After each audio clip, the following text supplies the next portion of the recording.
Hello बच्चों, मैं doctor Sunita नंदन कक्षा 9th के लिए सिटीज भाग 1 में ग्रामश्री कविता के अभ्यास के प्रश्नोत्तर लेकर आई हूँ। ध्यान से देखिएगा। कवि ने गांव को हरता जन मन क्यों कहा?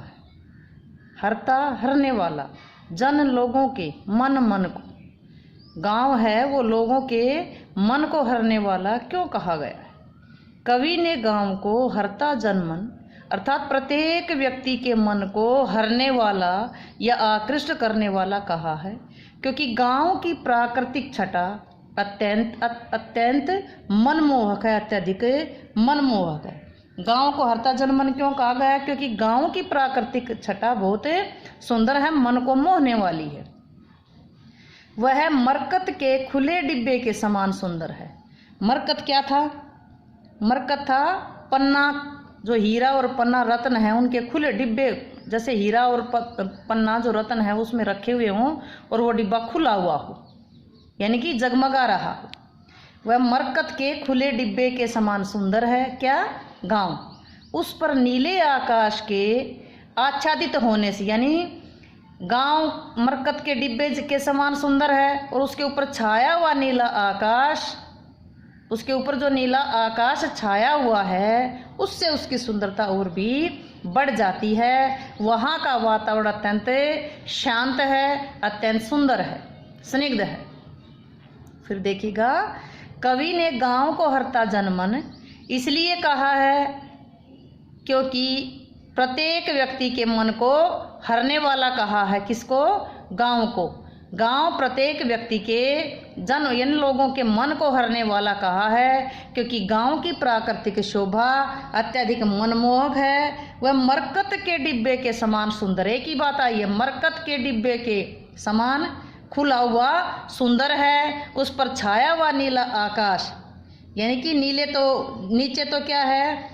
हरियाली है, धरती पर पूरी हरियाली है और ऊपर क्या है? नीला आकाश। ये सुंदरता, मतलब ऊपर नीले आकाश से गांव की सुंदरता और भी ज़्यादा बढ़ जाती है। वहाँ का वातावरण शांत है, स्निग्ध है। नेक्स्ट देखिएगा, कविता में किस मौसम के सौंदर्य का वर्णन है? कौन से मौसम का आया है? बसंत ऋतु के। कौन से मौसम का? बसंत ऋतु का। आम के बसंत ऋतु आती है तो क्या होता है? आम के पेड़ों पर बोर आ जाता है, कोयल कूकने लगती है, चारों ओर फूल खिल उठते हैं। यह शरद ऋतु का अंत और बसंत का आगमन है। जिस में ऋतु का जिक्र किया गया है, तो सर्दी की ऋतु खत्म होती है और बसंत ऋतु शुरू होती है। होली के आसपास का जो समय है उसका वर्णन किया गया है। किस मौसम का है? बसंत का, बसंत के मौसम का है। बसंत का मौसम कब था? शरद ऋतु का अंत है और बसंत का आगमन है। तो इस समय क्या होता है? आम के पेड़ों पर बोर आ जाता है, कोयल कूकने लगती है, चारों ओर यानी कि ऐसा लगता है जैसे फूल ही फूल खिले हुए हो। इसमें कविता में भी पढ़ा था ना कि जैसे ऐसा लग रहा था कि एक फूल उड़ करके दूसरे डंठल पर जाकर बैठा, जैसे तितली नहीं, फूल ही उड़ उड़ कर बैठ रहे हो। तो ये कब का जिक्र था? बसंत ऋतु का था। नेक्स्ट देखिएगा, गांव को मरकत डिब्बे सा खुला क्यों कहा गया है? वास्तव में जो मरकत है वो एक प्रकार का चमकीला रत्न है। अतः स्पष्ट है कि रत्न से निर्मित डिब्बा भी सुंदर होगा। भाई रत्न सुंदर है तो जिसमें रत्न को रखेंगे उसका डिब्बा भी बहुत सुंदर होगा। कवि की दृष्टि में बसंत की धूप में गांव भी वैसा ही दिखाई देता। जब सर्दी की धूप गांव में पड़ती है तो कैसा दिखाई देता है? वो मरकत के, यानी मरकत के समान चमकदार दिखाई देता है। मरकत क्या है? एक रत्न है, जैसे हीरा है। इसी तरह मरकत है पन्ना। हीरा और पन्ना रत्नों के नाम हैं, तो मरकत है पन्ना रत्न।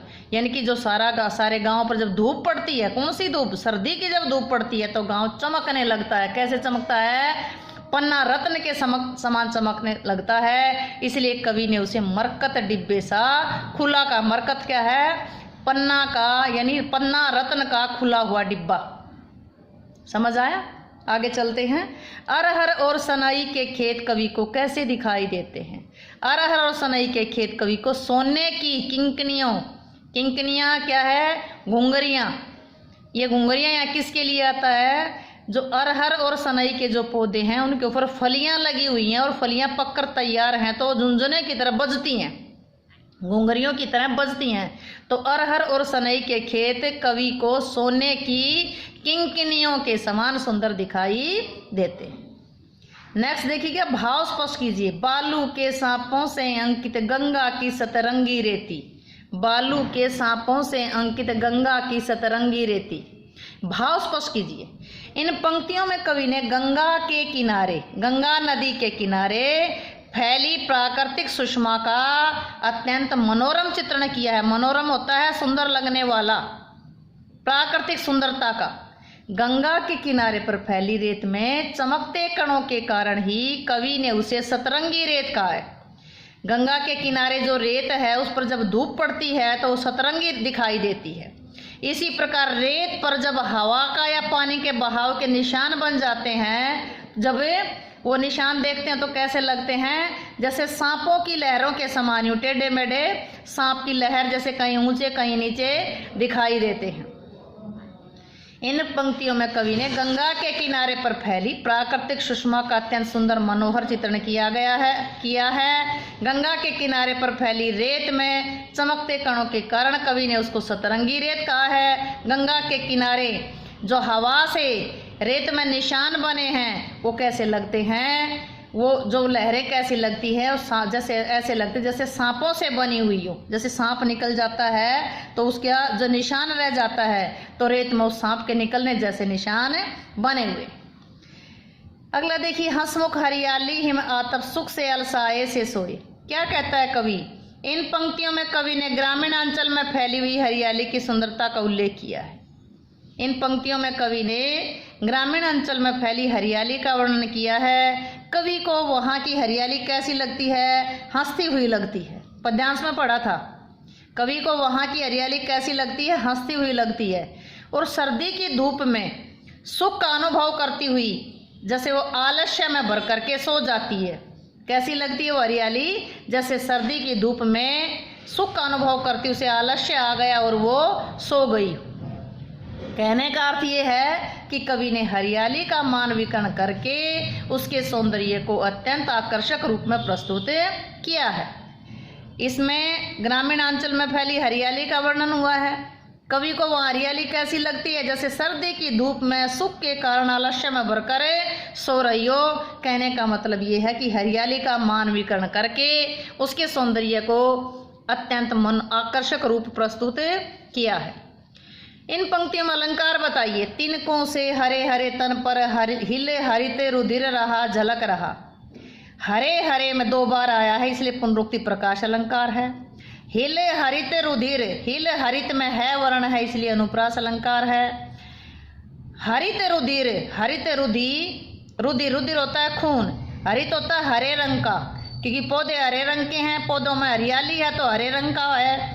यहाँ हरित रुधिर में विशेषण पर्याय अलंकार है, क्योंकि जो खून है वो लाल रंग का होता है। यहाँ खून का रंग कैसा बता दिया? हरियाली के कारण हरित हरे रंग का बता दिया। इस कविता में जिस गांव का चित्रण हुआ है वो भारत के किस भूभाग पर स्थित है? इसमें जिस गांव का चित्रण हुआ है वो भारत के उत्तरी भूभाग में है, उत्तर में स्थित है। कौन सा भूभाग है? पृथ्वी का हिस्सा कौन सा है? उत्तर भाग पर स्थित है। उम्मीद है कि ये क्वेश्चन आपको अच्छे से समझ आए होंगे। अगर समझ आए हों तो वीडियो को लाइक करें, शेयर करें, चैनल को सब्सक्राइब करना ना भूलें।